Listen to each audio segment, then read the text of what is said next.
تو آئیے آج میں آپ کو حدیث کی روشنی میں عورتوں کے اقسام بتاتا ہوں۔ ایک صحابی نبی کریم صلی اللہ علیہ وآلہ وسلم کے دربار میں حاضر ہو کر عرض کرنے لگا، یا رسول اللہ صلی اللہ علیہ وآلہ وسلم، میں بہت پریشان ہوں اور میری پریشانی کا سبب میری بیٹی ہے۔ رسول اللہ نے فرمایا، پریشانی بیان کرو۔ صحابی نے عرض کی، یا رسول اللہ، میری بیٹی ایک ہے اور رشتے 4 آئے ہیں، اور میں نے 4 کو ہاں کر دی، اور ایک ہی دن میں 4 کے بارات آئیں گے۔ اب میں کیا کروں، پریشانی ہے۔ رسول اللہ علیہ وآلہ وسلم نے فرمایا، فکر نہ کرو، پریشان نہ ہو، اوپر والا سب بہتر کرے گا۔ اب جیسے میں کہتا ہوں ویسے کرنا۔ اپنی بیٹی کے ساتھ کمرے میں 3 چیزیں بند کر دینا، ایک بلی، دوسری کتی، اور تیسری چیز کوتی ہے۔ یہ تینوں اپنی بیٹی کے کمرے میں بند کرنا، اور جیسے جیسے بارات آئے ایک ایک بیٹی دیتے رہنا، اور یہ یاد رکھنا اس بات کا کسی سے ذکر بالکل مت کرنا۔ صحابی خوشی خوشی اپنے گھر گیا، اور نبی کریم صلی اللہ علیہ وآلہ وسلم نے جیسے فرمایا تھا اس نے ویسے ہی کیا۔ شادی کے بعد صحابی پھر حضور نبی کریم صلی اللہ علیہ وآلہ وسلم کے دربار میں حاضر ہوا اور بولا، یا رسول اللہ، مجھے کیسے پتہ چلے گا کہ میری بیٹی کون سی ہے؟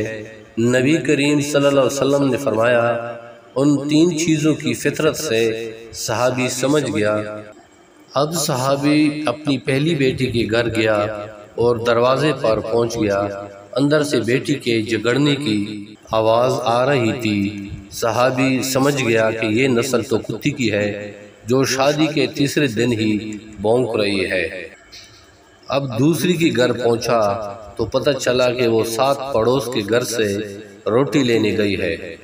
وہ سمجھ گیا کہ یہ نسل بلی کی ہی ہو سکتی ہے جو گھر گھر پھرتی ہے۔ اب صحابی تیسری بیٹی کے گھر پہنچا، کیا دیکھتا ہے کہ اس کی بیٹی چند عورتوں کے ساتھ شادی کے کپڑے پہنے زمین پر بیٹھی تھی۔ وہ سمجھ گیا کہ یہ نسل کوتی کا ہے جس کو کوئی سمجھ بوجھ ہی نہیں۔ اب صحابی اپنی بیٹی کے گھر جا پہنچا اور دروازے پر دستک دی۔ اندر سے آواز آئی، کون؟ صحابی نے کہا، میں فلاں، اپنی بیٹی سے ملنا ہے۔ آواز آئی، اندر آؤ، انتظار کرو، وہ تلاوت کر رہی ہے، فارغ ہو کے ملتی ہے، آپ بیٹھ جائیں، میں چائے بنا کے لاتی ہوں۔ صحابی اپنی بیٹی کی تلاوت کی آواز سن رہا تھا۔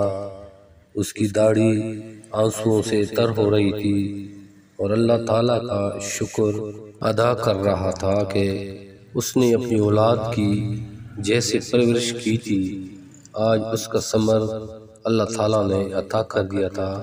وہ خوشی کے آنسو لیے اپنے گھر لوٹ رہا تھا اور دل ہی دل میں اپنی پرورش پر اللہ تعالیٰ کا شکر ادا کر رہا تھا کہ اللہ تعالیٰ نے اس کے گھر صوم و صلات کی پابند بیٹی کی پیدائش عطا کر دی تھی۔ اللہ تعالیٰ ہر مسلم کو صوم و صلات کی پابند بیٹیاں عطا کرے، آمین ثم آمین۔